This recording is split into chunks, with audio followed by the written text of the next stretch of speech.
సమాచారం కోసం 95 న్యూస్ ఇప్పుడు యాప్లో కూడా మీ ముందుకొచ్చింది. వెంటనే డౌన్లోడ్ చేసుకోండి, లేటెస్ట్ అప్డేట్స్ని పొందండి. మంచిర్యాల జిల్లా మందమర్రి సింగరేణిలో అక్రమంగా అరెస్టు చేయబడ్డ నాయకులందరినీ బేషరతుగా విడుదల చేయాలని హెచ్ఎంఎస్ డిమాండ్ చేస్తోంది. గత 4 రోజులుగా సింగరేణిలో శాంతియుతంగా కాంట్రాక్టు కార్మికులు సమ్మె చేస్తుంటే ఆ సమ్మెకు నాయకత్వం వహిస్తున్న కార్మిక నాయకులను అక్రమంగా నిర్బంధించడాన్ని హెచ్ఎంఎస్ తీవ్రంగా ఖండిస్తోందన్నారు. అంతేకాకుండా కాంట్రాక్టు కార్మికులను శ్రమదోపిడీకి గురి చేస్తూ సమాన పనికి సమాన వేతనం చెల్లించకుండా యాజమాన్యం నిర్లక్ష్యంగా వ్యవహరిస్తూ గత ఎన్నో సంవత్సరాలుగా పరిష్కృతంగా పేరుకుపోయిన కార్మికుల సమస్యలు పరిష్కరించడంలో ఇంకా యాజమాన్యం పూర్తి నిర్లక్ష్య వైఖరిని అవలంబిస్తోందని ఆరోపించారు.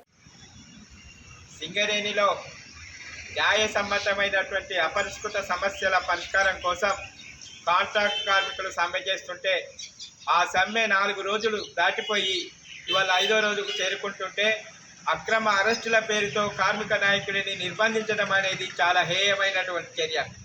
ఈ చర్యని హెచ్ఎంఎస్ తీవ్రంగా ఖండిస్తుంది.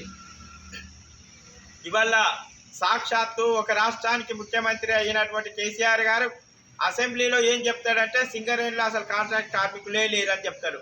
మరి ఏ సమ్మెని నివారించడం కోసం ఇవాళ అక్రమ అరెస్టులు చేస్తున్నారో సమాధానం చెప్పాల్సినటువంటిది పాలకవర్గం.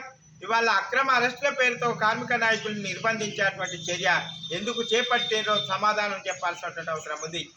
అంతేకాదు కాంట్రాక్ట్ కార్మికులు 500 కూలికి పనిచేస్తున్నారు. ఇవాళ ధరలేమో ఆకాశాన్ని అంటున్నాయి. పెరిగిన ధరలకు అనుగుణంగా సరిపోక ఆ జీతాలు కూడా సమయానికి అందక కార్మికులు చీకటిమయమైనటువంటి దుర్భర పరిస్థితులలో మరి గత్యంతరం లేనటువంటి పరిస్థితులలో ఆ ఉన్న వేతనాలని కూడా మరి కాలదాన్ని సమ్మెలోకి వస్తున్నారంటే వాళ్ళు ఎంతటి దుర్భరమైనటువంటి పరిస్థితులు ఎదుర్కొంటున్నారో అర్థం చేసుకోవాలి. కానీ సమస్యల పరిష్కారానికి చొరవ చూపకుండా కేవలం అక్రమ అరెస్టులతో ఈ సమ్మెను నిర్వహించాలని వారి పన్నాగాలు పండుతున్నటువంటి ఈ ప్రభుత్వం, ఈ సింగరేణి మేనేజ్మెంట్ మరి ఏ వాస్తవాలని గ్రహిస్తుందని చెప్పి కూడా హెచ్ఎంఎస్ ప్రశ్నిస్తుంది.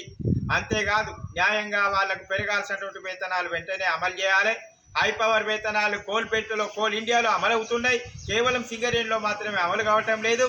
మరి ఈ ఇంతటి హేయమైనటువంటి చర్య గత 4 సంవత్సరాల నుంచి హై పవర్ వేతనాలు అక్కడ పొందుతుంటే ఇక్కడ పొందకపోతే న్యాయంగా అడిగితే తప్పేంటని చెప్పి కూడా హెచ్ఎంఎస్ ప్రశ్నిస్తుంది.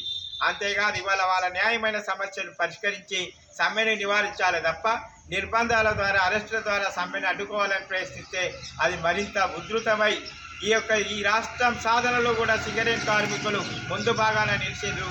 ఇవాళ సింగరేణి కార్మికులు కూడా దుర్భర జీవితాన్ని అనుభవిస్తున్నారు. మరి ప్రతి దాంట్లో అవినీతిమయమై రాజకీయ జోక్యం పెరిగి ఏ కార్మికుడు కూడా సమృద్ధిగా జీవించలేనటువంటి పరిస్థితుల్లో సింగరేణిలో దాపురించినాయి. మరి కాబట్టి ఇప్పటికైనా యాజమాన్యము రాష్ట్ర ప్రభుత్వం చొరవ చూపి కాంట్రాక్ట్ కార్మికులు చేస్తున్నటువంటి అపరిష్కృత సమస్యల పరిష్కారానికి చొరవ చూపాలని, అంతవరకు సమ్మె కొనసాగుతుందని చెప్పి దానికి హెచ్ఎంఎస్ పూర్తి మద్దతును కొనసాగిస్తుందని చెప్పి కూడా హెచ్ఎంఎస్ మందమర్రి బ్రాంచ్ నుంచి ఈ యాజమాన్యాన్ని డిమాండ్ చేస్తున్నాం.